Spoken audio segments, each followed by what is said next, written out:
नमस्कार शेतकरी बांधव, शेती वार्ता आपल्या यूट्यूब चॅनलमध्ये आपले स्वागत आहे. मित्रांनो, या ठिकाणी आपण पाहू शकता तागाला जमिनीमध्ये गाडण्याचे काम चालू आहे.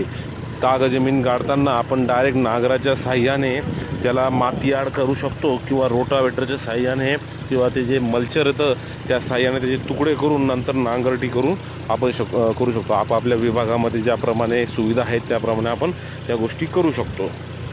ताग हा पूर्णपणे माती आड झाला पाहिजे, म्हणजे तो लवकरात लवकर कुजतो व नंतर सरी ज्यावेळेस आपण सोडतो त्यावेळेस तो त्यात अटकत नाही. त्यामुळे तो योग्य प्रकारे माती आड झाल्यास लवकर कुजतो. तागामुळे मित्रांनो जमिनीचा सेंद्रिय कर्ब वाढण्यास मदत होते.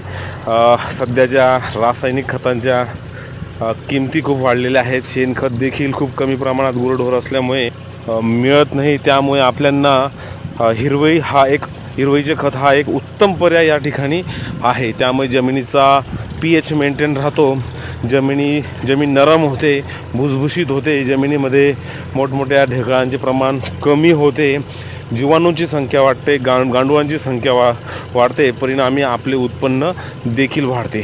त्यामुळे एक मोठे पीक घेतल्यानंतर तागाची लागवड शेतकऱ्यांनी नक्की करावी व आपली जमीन सुपीक करावी, आपले उत्पन्न वाढवावे. व्हिडिओ आवडला तर लाईक करा, चॅनलला सबस्क्राईब करा. धन्यवाद.